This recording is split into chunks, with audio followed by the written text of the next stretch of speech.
Yeah.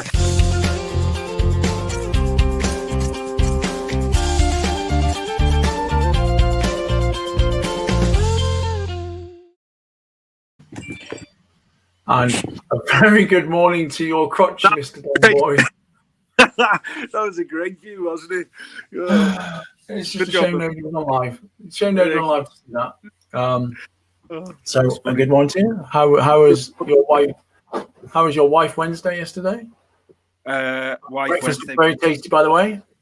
Mate, breakfast was amazing. Only to be topped off by I don't even know if it was topped off, but dinner was phenomenal. It was a very basic steak and chips, some roasted tomatoes, but it was so basic that I did the basics so well. Yeah. Oh man! What type of steak was it? I had ribeye and Sarah had sirloin. Yeah, sirloin. I think she had sirloin. It was no fillet steak or no wagyu for your wife. Then it wasn't. You didn't push the boat out then. I asked her what she wanted. She got what she wanted. Well, if she's okay with sirloin, then that's fine. To be fair, I'd rather she has the cheapest slice anyway, because it's got to be cooked to bloody death. Oh yes, she yeah, that's right. Yes, she likes it well done. She doesn't like it to be cooked to death, but pregnancy means it has to be cooked to death. Yeah. If I'm cooking, just braising steak, mate. Then get it cooked for like 5 hours in the oven, you'll be fine. yeah, braising. There we go. Cool. Well, so today, the random topic I've gone for my topic generator today is how to talk to yourself. Excellent. So, as I threw that on you 5 minutes ago, I will lead, and you can just drop your bombs as you normally do. So, So, obviously, when you're doing emotional eating, physical thing, or anybody with emotional issues, the negative inner voice is always the most difficult piece. And I think when you're talking to yourself, it has a massive impact on your state, what decisions you make, and everything else. And I think for me, regarding my journey in improving my self-talk to myself, is I was always about increasing my awareness.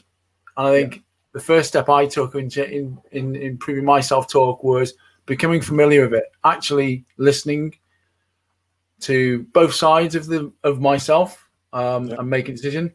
Because many of the messages that you send are all really automatic, and you don't notice them. So when you actually stop and listen, then you can act on them, and you can either dismiss them or go, actually, that's quite valid. And again, this comes back to our point about journaling, when we say journaling is really important, because actually when you start journaling your thoughts and what you're saying, then you can create a pattern and it brings more attention to it. But I think one thing you've said there, Tibsy, which is really important, especially when people are starting this journey, is we do a lot. We make decisions on our emotions. We talk to ourselves, or we talk outwardly. We make decisions on emotion, and having the skill to make decisions without emotion is really something that needs to be worked on. To look at both sides of the coin. I don't know if I've worked on this, but I feel like it's something that's been with me for a long time. I speak to, I've always educated even my wife to do this, is if you want something, if you're going to make a decision, then don't make that decision in the heat of the moment, but rather just sit on it.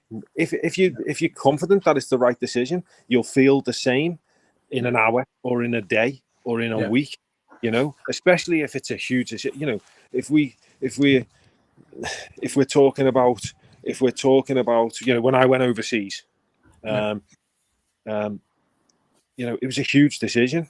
I could have just, there was a bit of an obstacle. I had to get on a plane, but ultimately I could have just made that decision and gone off and done it. Yeah. But I had to sit there and think, is this the wise thing to do? am I running away? Is it going to benefit me? Is there a threat? What are the threats and what are the opportunities? Bring that closer to home. You've had a shit start to your day. Something's rattled you. Does that mean you need to have a shit day? Yeah. Just, in that heat of the moment, you might lose your head. You might get angry. You might lose, you might scream at your colleagues or your family or your kids or your wife or whatever. But actually, just step back a minute and just breathe. Yeah. Just if you feel strongly about something, just take a step back, sit there, think on that thought, talk to yourself. Is that, run through the rationale of it, the threats, the opportunities, if you will. Is it going to serve me? Understand the other person's point of view or your own point of view from both sides, and build a rational decision. Yeah, based, and I think with. Yeah. And I think that's really true. And I think, when you're doing those things, it's like, identifying your options as well. Because when you think, if you're in a negative place, negative self-talk definitely narrows your vision. But sometimes you just have to observe others to see different ways to respond to conflicts and setbacks, because it's all about self-help and personal development. Because instead of sort of keeping on yourself in this insular, isolated world, there's very few problems that haven't been faced by other people. But if you sit in your own little world going, "Oh, it always happens to me. It's always about me," and you're straight away giving yourself a disadvantage. Whereas if you actually look and think, "Okay, I'm going to sort of plan ahead. I'm going to use, it isn't always doom and gloom. There's always going to be an option. There's always going to be a way out." Then it stops the negativity taking over. Yeah. And I think that's what you've just said there about the negative self-talk. That's huge. That's where me, particularly, that's where we all start out. That's where I started out. Most of us in this journey, on our journey, if not all of us, start out with this negative talk, and being able to, and it's not easy. And I'm not saying you should be able to do this. It takes a lot of practice, but being able to identify what you're doing in that negative talk, negative talk is essentially we're wiring the brain to be negative. So knowing that negative talk, and I never knew this, I just knew that people kept telling me, think positive, gratitude, give gratitude, talk positively, think positively, F off. Yeah. Shit going on in my life and I feel negative, but now knowing what I know, that speaking negatively inward is a wiring of the brain that makes us become negative. Our actions are negative. We only think negative. So now knowing that if I think positive, it's not thinking positively doesn't necessarily, turn the lights green. That's a load of, but thinking positively wires the brain to anticipate positive things and to anticipate positive actions and to lead you into positive actions. So, identifying that you are talking negatively to yourself and what the harm in what that is doing to you, I think is probably the key in all of this, in all of what we're saying here is, I think, on the back of that, Dom, it's like developing compassion. You need to be kind to yourself, because quite often it's like, if you imagine you're speaking to a close friend, because you are talking to yourself, but quite often we beat ourselves up and we say horrible things to ourselves. But if you can avoid the harsh words or insults to yourself, if you wouldn't say it to your closest friend, you shouldn't be saying it to yourself. 100%. And it's about being passionate. Likewise on that, what advice would you give to a friend? Because we all know if we were going to give advice to a friend, we wouldn't be telling them to think negatively. We'd be literally telling them, what I've just, think positively. You think positively. It's going to happen if you just stay positive. You've got to be grateful for being alive. Grateful, that's what we'd be saying to people, and we have to remember that to ourselves. But I think to understand the theory behind it. The theory behind it is that whichever way you think is a wiring of the brain. Yes.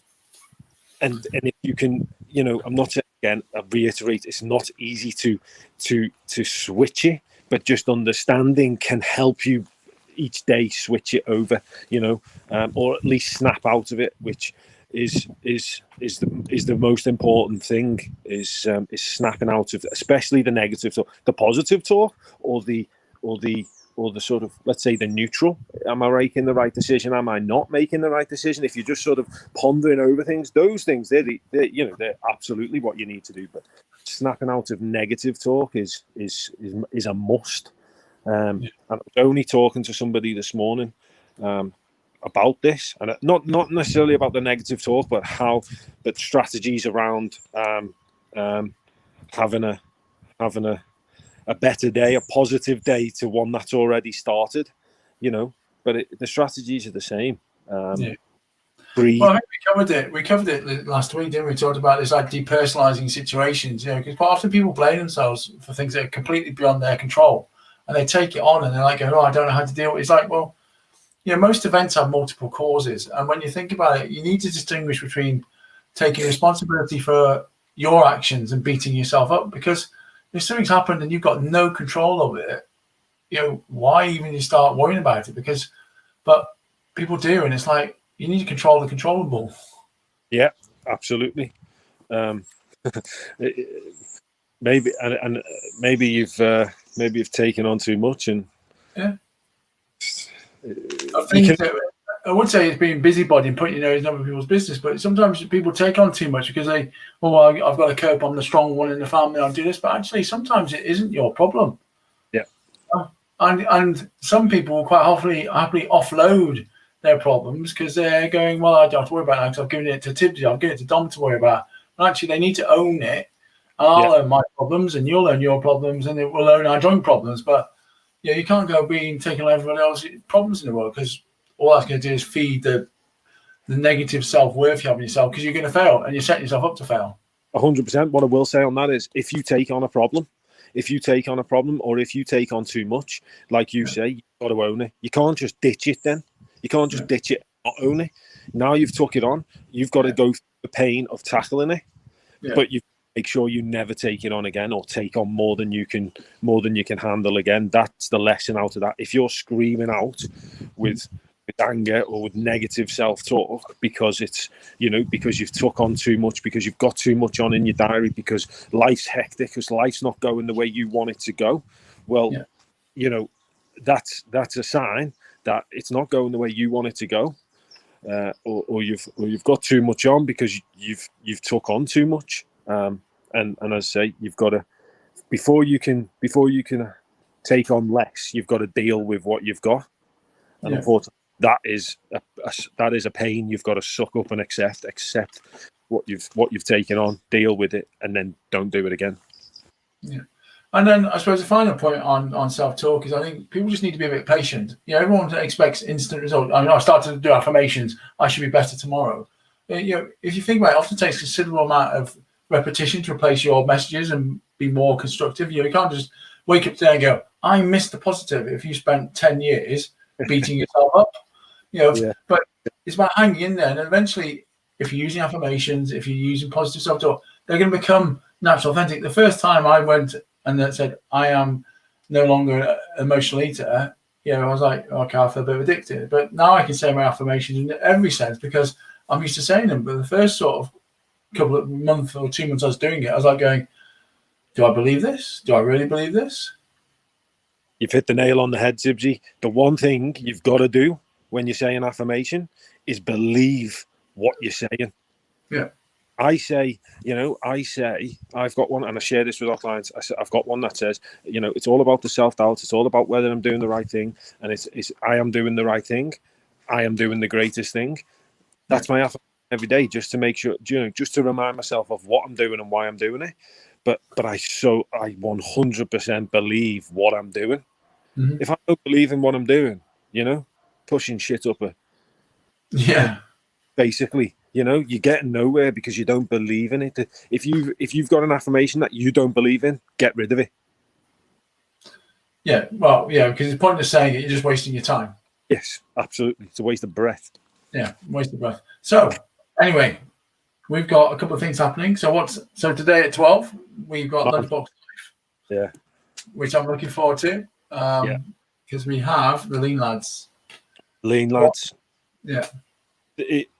Again, a couple of guys that I've been in and around. I think you've been in and around them more longer than I have, but just in my my little time with them and also in sort of reading, they've come on a phenomenal journey from lads who were down to 5% body fat, to, and we're talking, they were lean, they were ripped, they were stacked and ripped, to then spiraling.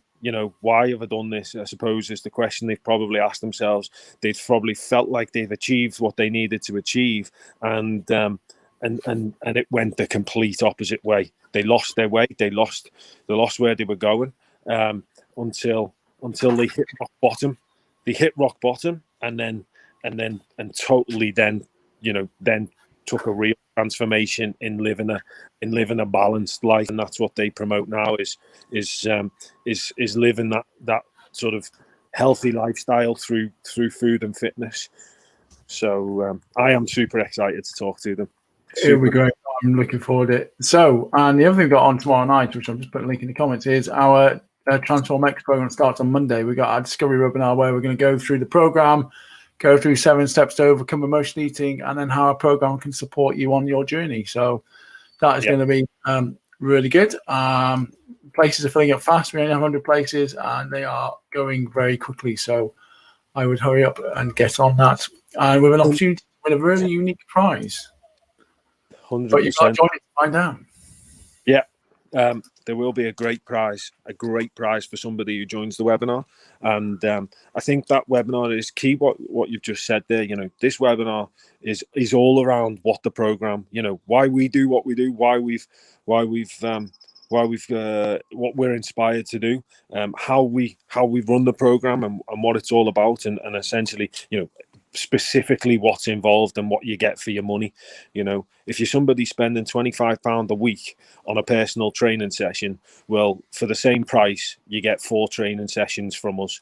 That's a little snapshot into the whole thing, and ultimately it's the ins and outs of everything on the program. All right, well, look, I'll let you go for your walk, Mr. Boyd, and I'll see you just before 12 o'clock for Lunchbox Live. Hopefully you'll join us, and it'll be a very interesting lunchtime. So, hey, it's a beautiful day, isn't it? It is a wonderful day, mate. Absolutely gorgeous. Absolutely gorgeous. Yeah. Absolutely. Cool. All right. Adios. Okay. I'll catch you later. Bye, everybody. See you all later. Bye-bye. Oh.